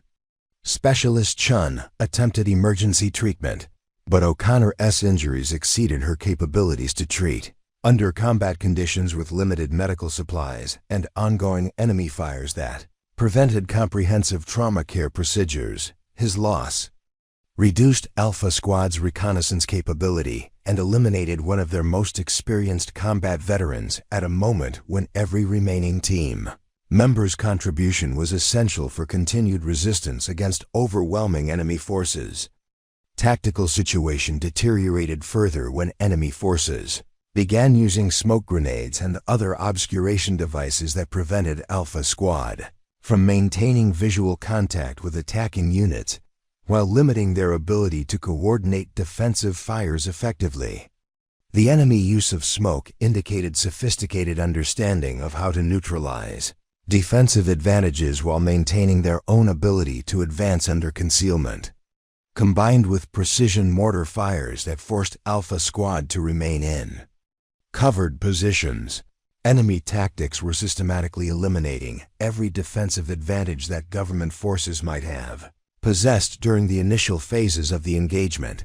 Corporal Mitchell's communication equipment suffered damage from enemy fires that destroyed his primary radio system and damaged his satellite communication gear beyond field repair capabilities. The loss of communication equipment eliminated Alpha Squad's ability to request immediate extraction or call for emergency close air support that might have provided tactical advantages against enemy ground forces. Mitchell attempted to establish communication using backup systems, but atmospheric conditions and enemy electronic warfare capabilities prevented meaningful contact with friendly forces that could provide assistance during the final phases of the engagement. Staff Sergeant Vasquez faced the realization that her team would soon join the original Alpha Squad among the casualties of military operations in this remote mountain valley. Every tactical option available to her had been systematically countered by enemy forces that possessed superior numbers, better positions, and more sophisticated equipment than intelligence estimates had predicted. The parallels between current circumstances and the historical events that had eliminated the previous team were too exact to be coincidental, suggesting that cartel forces had deliberately created conditions designed to produce identical results against any government forces attempting to operate in their territory. The final enemy assault began with concentrated rocket-propelled grenade fires that targeted Alpha Squad's remaining defensive positions while ground assault teams advanced. Under covering fire from crew-served weapons positioned on the surrounding ridgelines, Vasquez coordinated her team's response using hand signals and verbal commands that could be heard above the noise of combat, directing precise fires that temporarily slowed enemy advances but could not prevent the systematic reduction of their defensive perimeter. The mathematical certainty of their tactical situation indicated that Alpha Squad would be overrun within minutes, unless circumstances changed dramatically in their favor. At 15:47 hours, as enemy assault teams prepared for their final advance, that would complete Alpha Squad's elimination. Something impossible happened that defied every tactical assessment and intelligence estimate about government capabilities in the operational area. A single high-velocity rifle shot echoed across the valley from an impossible angle, followed immediately by the distinctive sound of an enemy crew-served weapon position being eliminated with surgical precision. The shot originated from grid coordinates that corresponded exactly to the last known position of Lieutenant Sofia Restrepo, 7 years after she had been declared killed in action during the original Alpha Squad's final mission in these same mountains. The impossible shot that eliminated the enemy machine gun position created a moment of stunned silence across the battlefield as both Alpha Squad and cartel forces struggled to comprehend what had just occurred. Staff Sergeant Vasquez stared through her binoculars at the ridgeline where the crew-served weapon had been destroyed, searching for any sign of the shooter who had fired from a position that should have been inaccessible to human beings. The angle and distance of the shot required marksmanship skills that exceeded the capabilities of any sniper in current military service, while the timing suggested supernatural awareness of Alpha Squad's desperate tactical situation during the final moments before their position would have been completely overrun. Corporal Mitchell's damaged communication equipment suddenly crackled to life with a transmission on a frequency that had been inactive for 7 years. The voice was female, calm and professional despite the chaos of ongoing combat operations around. Alpha Squad's position. Alpha 6, this is Ghost Actual. Maintain your current defensive positions and prepare for immediate tactical support. Enemy forces are being engaged from multiple directions. Acknowledge this transmission if you can. Hear me clearly. The call sign, Ghost Actual, appeared in no current military databases, but intelligence records indicated it had been used by Lieutenant Sofia Restrepo during her final mission in this area before being declared killed in action. The voice continued, providing tactical guidance with intimate knowledge of both Alpha Squad's capabilities and enemy force dispositions that seemed impossible for anyone operating independently in the remote mountain terrain. Alpha 6, you have enemy assault teams approaching from your northeast and southwest positions. Redirect your fires to grid coordinates 034567890 where enemy reserves are preparing for final assault. I will provide precision elimination of crew-served weapons positions that are directing fires against your location. Confirm your ammunition status and casualties for tactical planning purposes. The speaker demonstrated knowledge of military communication, protocols, and tactical terminology that indicated professional training and extensive combat experience. Staff Sergeant Vasquez responded cautiously to the mysterious transmission while maintaining defensive fires against enemy forces that were temporarily hesitating due to the elimination of their heavy weapons position. Ghost Actual, this is Alpha 6. We copy your transmission and request immediate identification and confirmation of friendly status. Current ammunition status is critical, with multiple casualties requiring immediate medical evacuation. What assets do you have available for tactical support operations?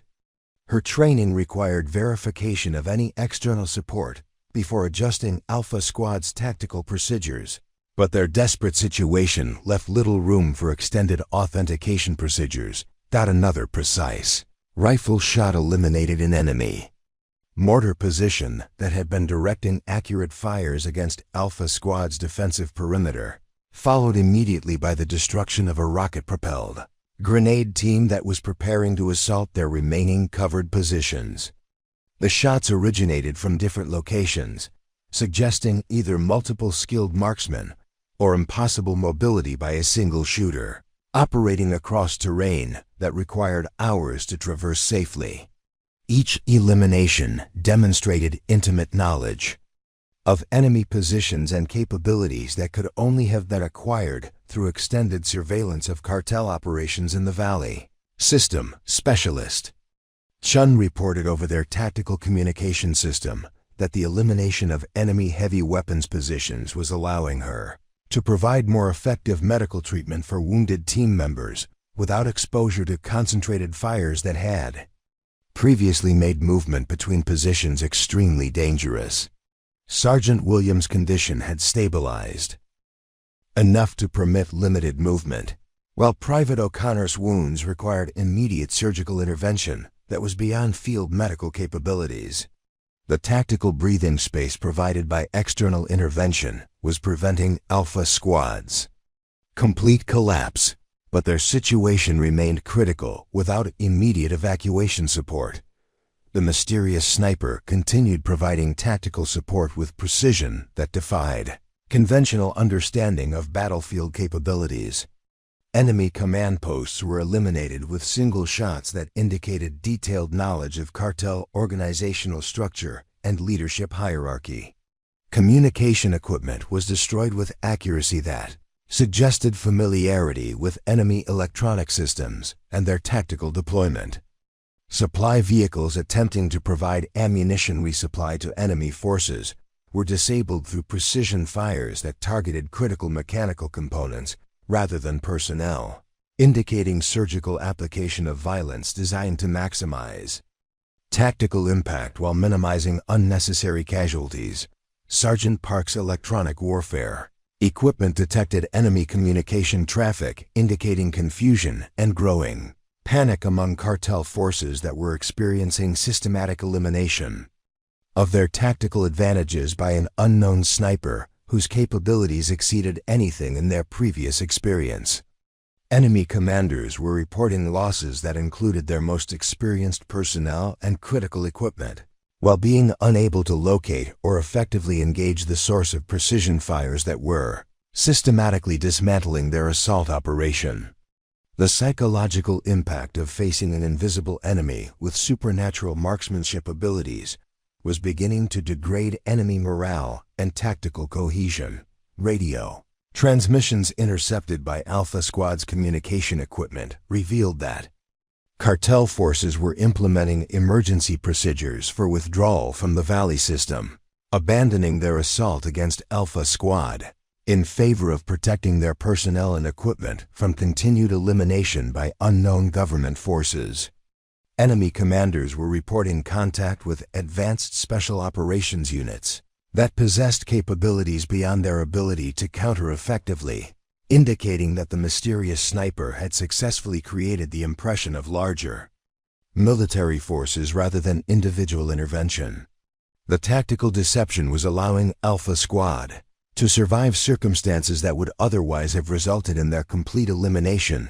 As enemy forces began their tactical withdrawal, the mysterious voice returned with instructions for Alpha Squad's immediate actions and coordination with ongoing support operations. Alpha 6. Enemy forces are conducting organized withdrawal to defensive positions approximately 5 kilometers southeast of your current location. Maintain your current positions for security while I conduct reconnaissance of withdrawal routes and remaining enemy capabilities. Medical evacuation will be possible within 2 hours if you can establish secure landing zone at grid coordinates I will provide shortly. Private O'Connor's medical condition deteriorated despite Specialist Chun's continued treatment efforts, creating urgency around evacuation planning that required immediate coordination with external support assets. The mysterious sniper provided Detailed information about enemy positions along potential evacuation routes, identifying threats that would need to be eliminated before helicopter operations could be conducted safely. The level of detailed intelligence suggested surveillance capabilities that exceeded those available to individual military personnel, indicating either extensive preparation or access to advanced reconnaissance technology. Staff Sergeant Vasquez attempted to gather additional information about their external support through careful questioning, designed to verify the identity and capabilities of the unknown assistants. Ghost Actual, Alpha 6 requests confirmation of your unit designation and command authority for coordination of tactical operations in this area. We need verification for operational security and reporting purposes when we establish contact. With higher headquarters, the response provided information that was both revealing and impossible to verify under current circumstances. Alpha 6, I am operating under emergency protocols that authorize immediate assistance to government forces in contact with hostile elements. My command authority is derived from continuous mission assignment dating to previous operations in this area. Detailed briefings will be provided during post-mission debriefing procedures, but current tactical situation requires immediate focus on casualty evacuation and extraction rather than administrative verification protocols. The speaker's knowledge of military procedures and communication protocols was consistent with professional military training, but the claimed authority raised questions that could only be resolved through formal intelligence channels. The systematic elimination of enemy positions continued with precision that demonstrated intimate knowledge of the valley's tactical geography and enemy operational patterns. Observation posts were destroyed in sequence that prevented enemy forces from maintaining surveillance of Alpha Squad's location while cutting off communication between scattered cartel units. Supply routes were interdicted through precision targeting of vehicles and equipment that disrupted enemy logistics without causing unnecessary casualties among personnel who were attempting to withdraw from contact. The tactical approach reflected professional military training, combined with humanitarian considerations that were unusual for combat operations in this region. Mitchell succeeded in establishing limited communication with command headquarters, using emergency frequencies and procedures that bypassed normal operational security protocols. His transmission provided initial reports about Alpha Squad's situation and the external assistance they were receiving from unknown friendly forces operating in their area. Command headquarters responded with confusion and requests for clarification, indicating that no authorized military units were operating in Alpha Squad's area and that immediate investigation would be required to identify the source of tactical support they were receiving. The medical evacuation coordination revealed the extent of planning and preparation that had been conducted by their mysterious benefactor. Landing zone preparation included detailed surveys of terrain conditions, weather factors, and enemy threat assessments that had been updated continuously throughout Alpha Squad's mission. Security for the evacuation operation was coordinated through elimination of remaining enemy observation posts and establishment of overwatch positions that would provide protection during helicopter operations. The level of detailed coordination suggested capabilities that exceeded those typically available to individual military personnel operating independently. As the medical evacuation helicopter approached Alpha Squad's position under cover of darkness, the mysterious sniper provided final tactical coordination that ensured safe completion of extraction operations. Enemy positions that could threaten the helicopter were eliminated preemptively, while communication jamming prevented cartel forces from coordinating response operations during the brief window when Alpha Squad would be most vulnerable. The extraction proceeded without incident, allowing Alpha Squad to evacuate their wounded personnel and escape circumstances that would otherwise have resulted in their complete elimination during the helicopter flight to medical facilities. Staff Sergeant Vasquez reflected on the impossible intervention that had saved her team from certain death in circumstances identical to those that had eliminated the original Alpha Squad 7 years earlier. The mathematical precision of the tactical support, combined with intimate knowledge of enemy capabilities and terrain features, suggested preparation and planning that could only have been conducted over an extended period by someone with professional military training and access to detailed intelligence about cartel operations in the Valley system. The investigation that followed Alpha Squad's miraculous rescue began within hours of their evacuation, as intelligence analysts struggled to explain tactical support capabilities that exceeded anything in current military inventories. Colonel Patricia Hendricks personally led a specialized reconnaissance team back to the mountain valley where the impossible intervention had occurred, using advanced detection equipment to identify the positions from which precision fires had been delivered.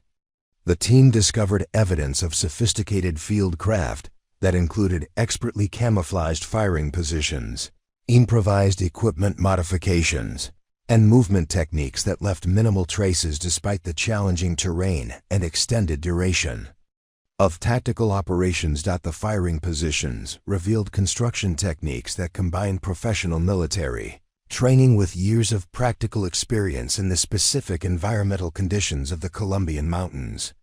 Each location had been carefully selected to provide maximum tactical advantage while remaining virtually invisible to conventional reconnaissance methods. Solar panels hidden beneath natural camouflage provided power for communication and surveillance. Equipment that had been modified using civilian components to create military-grade capabilities. Water collection and purification systems demonstrated long-term sustainability planning that suggested permanent rather than temporary occupancy of the operational area. Advanced forensic analysis of the firing positions produced physical evidence that challenged everything intelligence agencies understood about the original Alpha Squad's fate 7 years earlier. DNA samples recovered from equipment and personal items matched samples from Lieutenant Sofia Restrepo's personnel file with 99.7% accuracy, indicating that the missing officer had somehow survived circumstances that had been thoroughly investigated and conclusively determined to be fatal. Hair samples, fingerprint evidence, and personal effects confirmed that Sofia had not only survived her unit's elimination, but had remained operational in the mountain region for the entire 7-year period.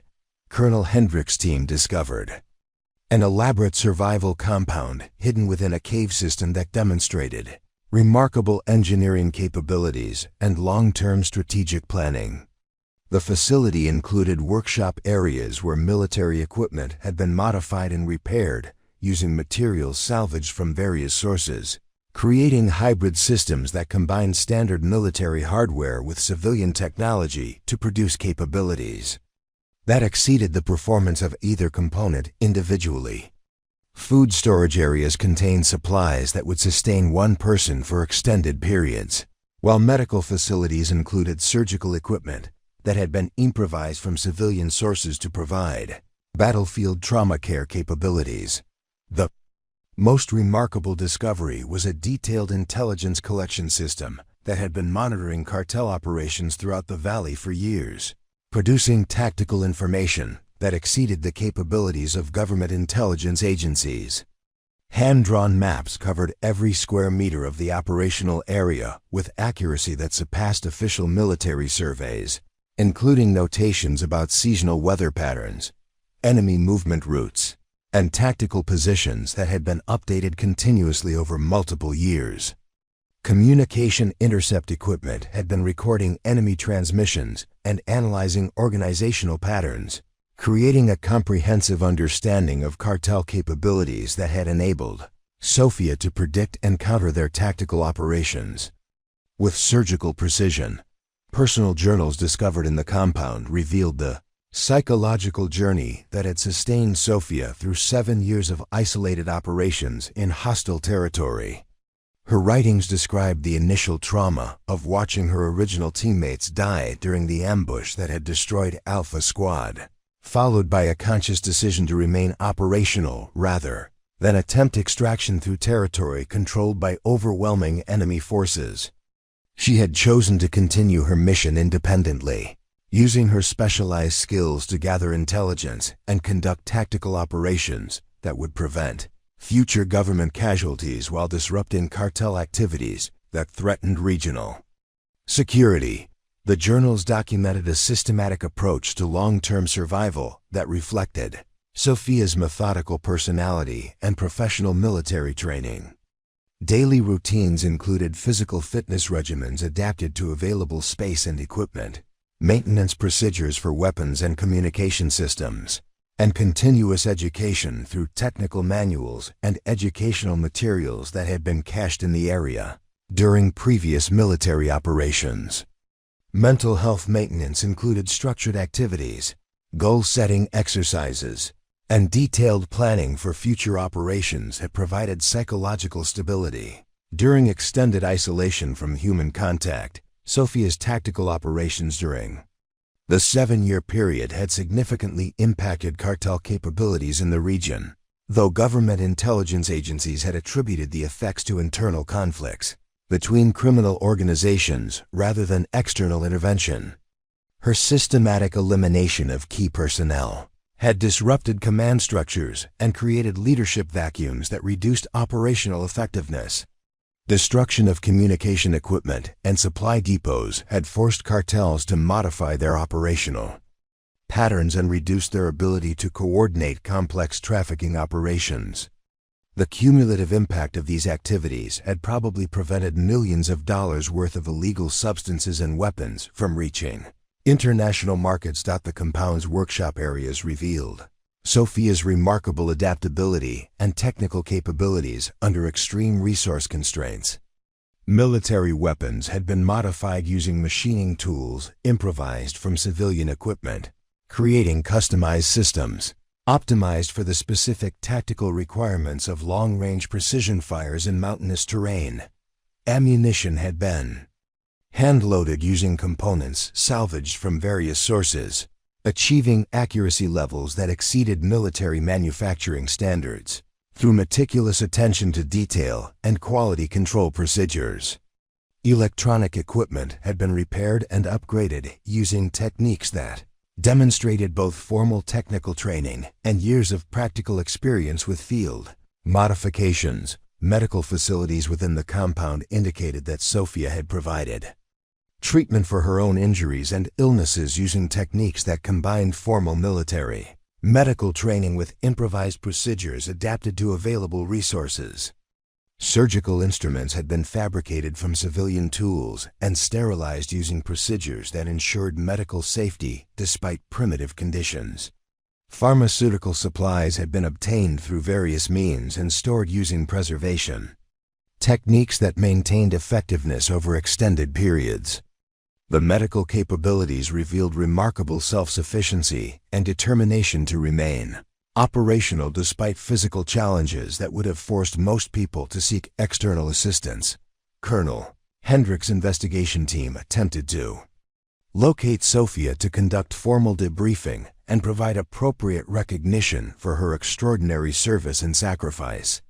However, tracking efforts revealed that she had abandoned the compound shortly after Alpha Squad's rescue, leaving behind equipment and personal effects, but taking only minimal supplies necessary for continued independent operations.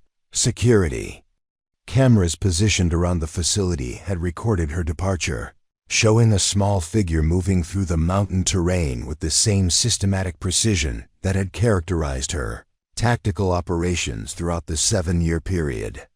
Search for Sofia involved multiple government agencies and utilized advanced tracking technology, including thermal imaging satellites, electronic surveillance systems, and specialized reconnaissance teams trained in tracking techniques. Despite extensive efforts, investigators found no trace of her current location or operational status. Intelligence analysts concluded that her survival skills, intimate knowledge of local terrain, and 7 years of experience operating independently in hostile territory made detection extremely unlikely unless she chose to reveal her presence voluntarily.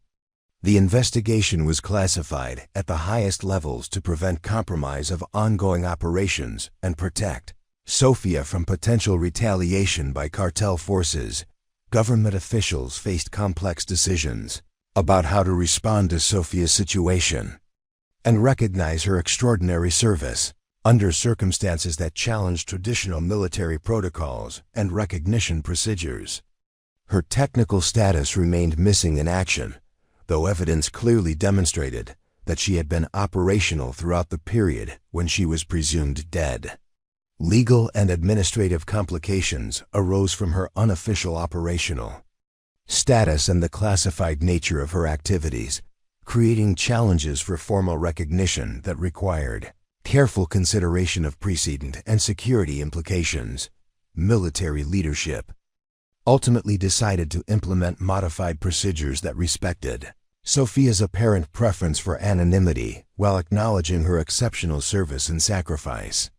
Her personnel file was updated to reflect her survival and continued operational status, though specific details remained classified to protect operational security. Recommendations for decorations and honors were processed through special channels that balanced recognition of her achievements with protection of sensitive information about her capabilities and current location. The decisions reflected institutional respect for her service, while recognizing the unique circumstances that made traditional procedures inappropriate. The training and education implications of Sofia's achievements were incorporated into military curricula without revealing specific details that could compromise operational security. Her innovations in long-term survival, independent operations, and improvised equipment modification became components of advanced special operations training programs. Case studies based on her tactical achievements were developed for strategic planning and intelligence analysis courses, providing valuable lessons about individual capabilities and long-term mission planning under extreme constraints. The educational value of her experience contributed to improved training for military personnel who might face similar challenges in future operations. Sofia's legacy extended beyond tactical achievements to encompass broader questions about military service, individual dedication, and the meaning of heroism under extreme circumstances. Her decision to continue serving independently rather than seeking rescue or extraction demonstrated commitment that exceeded formal military obligations and challenged traditional understanding of duty and sacrifice. Military ethicists and leadership development programs incorporated her example into discussions about professional values, individual responsibility, and the moral dimensions of military service in complex operational environments. The compound that Sofia had occupied for 7 years was converted into a classified research facility where military engineers studied her innovations and adaptation techniques for potential application to future operations. Her equipment modifications, survival techniques, and tactical procedures provided valuable insights into capabilities that could be developed for special operations forces operating in challenging environments. The facility became a center for advanced training and equipment development that perpetuated her contributions to military effectiveness and operational capabilities. Years later, military personnel operating in the region reported occasional evidence of continued friendly activity that suggested Sofia remained operational in the mountain territories where she had conducted her remarkable 7-year mission. Equipment caches were discovered that contained supplies and intelligence materials consistent with her operational patterns, while cartel casualties and equipment destruction indicated ongoing tactical operations by unknown friendly forces. Though her current status remained officially undetermined, evidence suggested that Sofia continued serving according to her own understanding of duty and mission requirements, operating independently in service of objectives that transcended formal military command structures and traditional concepts of military service. The mountain winds carry whispers of a legend that grows stronger with each passing year. Local villagers speak of a guardian spirit who protects the innocent and punishes those who bring violence to their valleys. Cartel leaders have placed million-dollar bounties on the ghost of the mountains, but their hunters never return from the high peaks where shadows move with impossible precision. Modern satellite imagery occasionally captures anomalous heat signatures in regions where no human should survive. Intelligence agencies receive anonymous tips about weapons shipments and trafficking routes, delivered through channels that vanish before they can be traced. Drug interdiction operations succeed with suspicious frequency when mysterious equipment failures disable cartel communications at critical moments.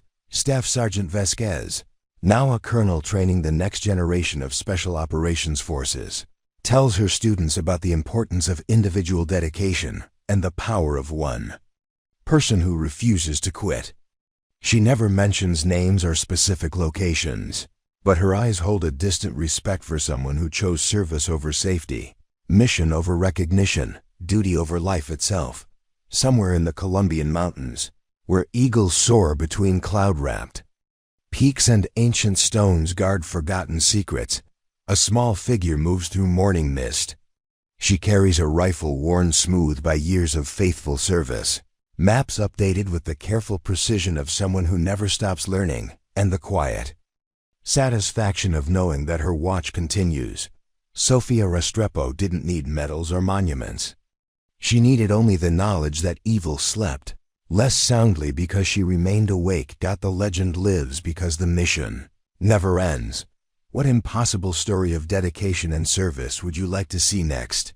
Share your ideas in the comments below, and don't forget to subscribe for more incredible true stories of heroes who serve in silence. Hit that notification bell so you never miss tales of courage that will restore your faith in human greatness.